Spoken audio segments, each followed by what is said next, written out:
네, 시신 방치냐, 규정대로냐. 자, 리포트 보는 내내 답답했습니다. 관련 내용 전문가와 살펴보도록 하겠습니다. 어서 오십시오.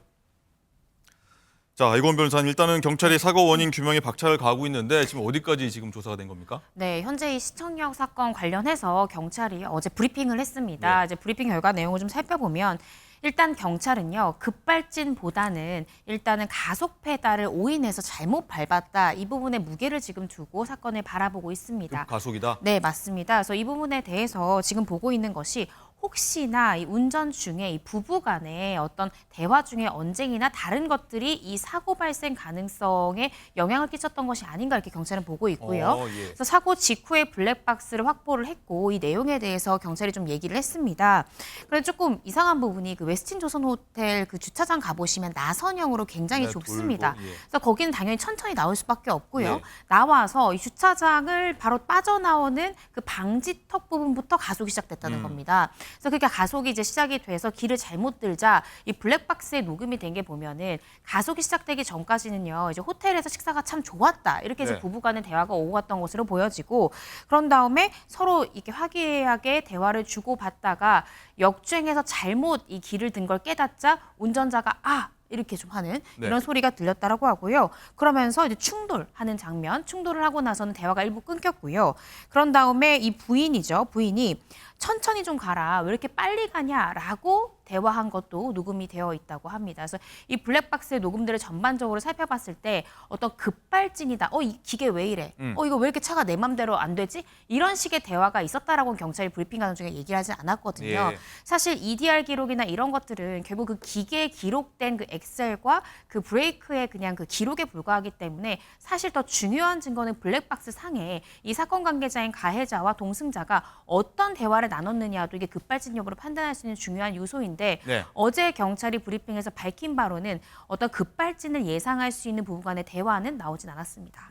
자, 어제 나온 얘기 한번 쭉 정리를 한번 해주셨고요. 자, 진실량에서 하나씩 저희가 추적해 보겠습니다. 어쨌든 이 말씀하신 대로 이 이 차량이 나오면서 이 방지턱 지날 때 그때부터 이제 일방통행 도로 진입하면서 바로 그냥 가속 시작됐다 이렇게 말씀하셨는데 이 방지턱을 지날 땐 사실 속도를 줄이고자 브레이크를 밟는 게 상식적이거든요. 근데 이게 안 됐다. 어떻게 좀 봐야 됩니까? 그러니까 이 부분에 대해서 당연히 가해자 측에서는 이 부분이 내가 어떤 의도적인 가속 페달이 아니라 이때부터 내 말을 차가 안 들었다라고 주장할 수 있는 포인트다. 그럴 수도 있고요. 또 반대로 생각해 보면 일방통행 도로인데 이분이 만약에 이 길에 대한 초행길이었다고 하면 4차로나 되는 길이 일방통행이다라고 우리가 쉽사리 좀 예상하기 좀 어렵지 않습니까? 보통 양방통행인 경우가 많기 때문에 질러서 반대쪽으로 가려고 하기 때문에 빨리 가속 페달을 밟아서 자기가 가려고 하던 그 진행 방향으로 좀 옮기려고 좀 더 빠르게 가속 페달을 밟았을 가능성도 있고요. 이 부분에 대해서는 이 가해자 오늘 아마 조사가 시작될 것 같은데요.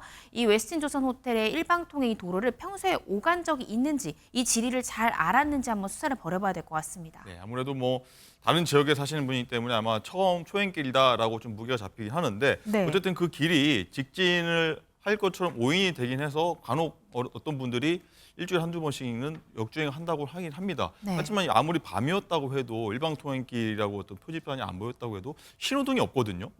신호등이 없는데 어떻게 직진했을까? 저는 의문은 남긴 해요. 네, 맞습니다. 운전을 업으로 하신 지가 17년 차라고 지금 나오고 있는데요. 버스 기사로만 7년, 또 화물차 운전 경력이 10년이신데 그렇다고 하면 사실 운전에 있어서는 굉장히 베테랑 운전기사일 것 같습니다.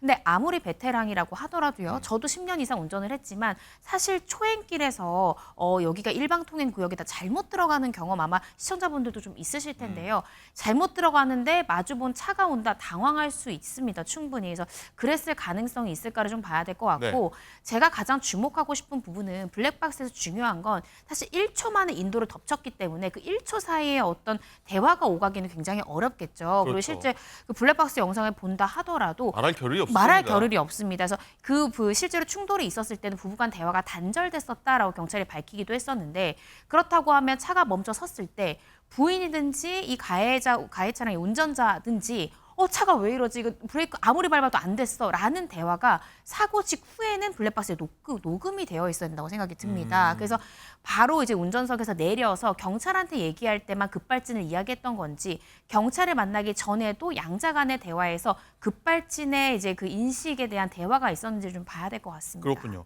어쨌든 이 핵심 단서 중에 하나가 이 타이어 자국, 이른바 스키드 마크라고 하는 건데 네. 이게 경찰이 입장을 밝혔는데 사고 현장에선 이 스키드 마크가 없었다.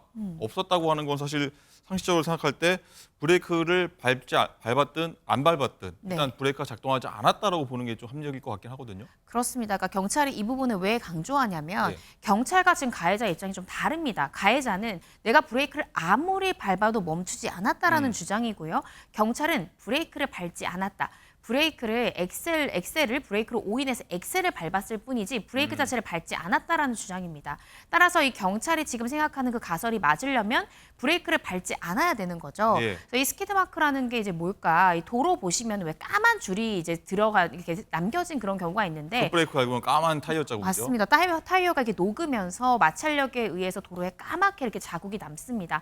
그럼 이 스키드 마크의 길이에 따라서 어느 시점부터 브레이크를 밟았는지 제동 거리가 어느 정도 됐는지를 추산해 볼 수 있거든요. 네. 그러면 브레이크를 진짜로 밟았는지 제대로 작동이 됐는지를 좀 살펴볼 수 있는데 경찰이 주목한 부분은 사고 지점에 이런 스키드 마크가 없기 때문에 가해자는 난 브레이크를 밟았다라고 주장하지만 밟지 않았다. 그러한 이 경찰의 주장 내용에 더 맞는 증거다라고 경찰은 보고 있습니다. 예, 그렇군요. 어쨌든 아까 말씀하셨지만 이 뭐 굉장히 지라시라고 하죠. 이런 거 네. 많이 돌았습니다. 부부 싸움으로 인한 사고다 이런 루머 있었는데 그 동승자 아내분이 여기에 대한 입장도 밝혔어요. 맞습니다. 동승자 아내분은요. 절대 그럴 리가 없다. 아니 좋은 호텔에서 식사하고 나왔는데 우리가 왜 싸우겠냐라고 했고요.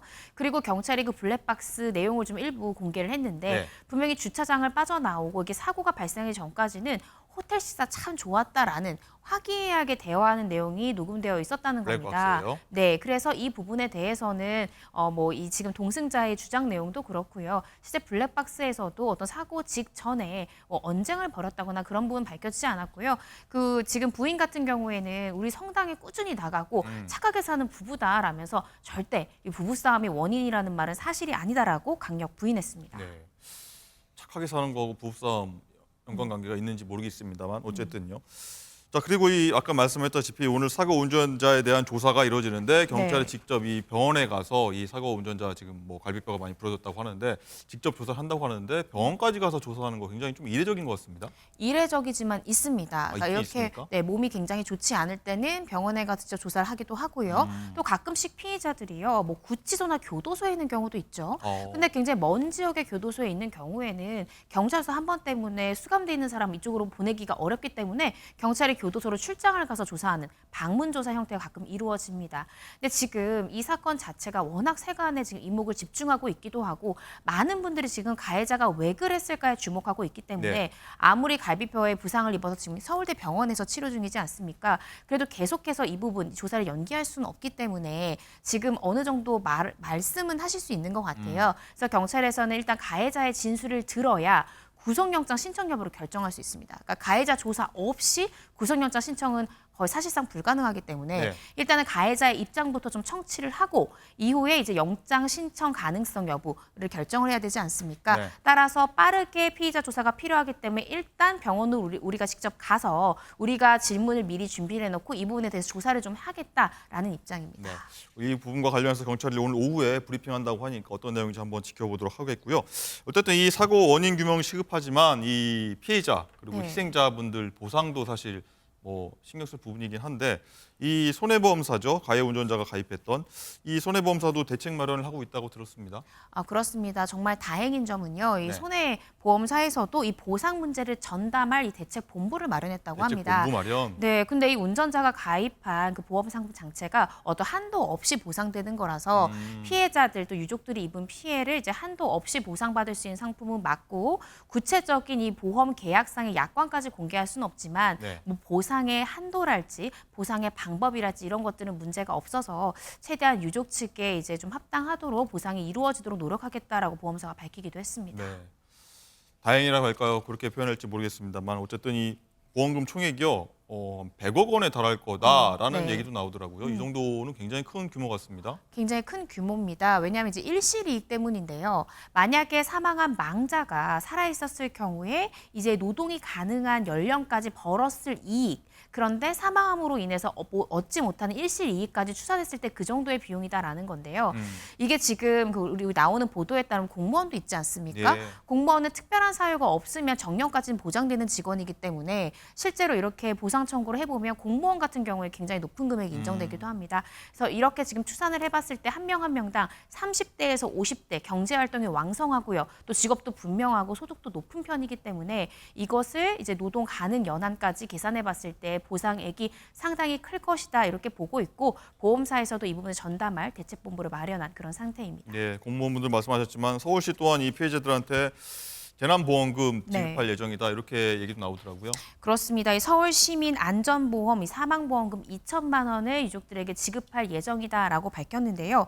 이 시민안전보험이라는 게 예상치 못한 이런 사고로 인해서 사망을 하거나 장애를 입거나 이런 경우 서울시에서 보상을 해주는 보험 상품입니다. 네. 나도 혹시 가입되어 있는 거 아닌가라고 궁금하실 수 있는데요. 모두 다 서울 시민이라면 자동 가입되는 보험 상품이기 그렇군요. 때문에 이런 일이 발생하시면 서울시에 문의해 보시면 좋을 것 같습니다. 알겠습니다. 자, 어쨌든 우리 곁에 있어야 할 이 9명의 희생자들에 대한 발인이 자, 오늘 오전에 이루어졌다고 합니다. 좀 가슴이 참 먹먹한데.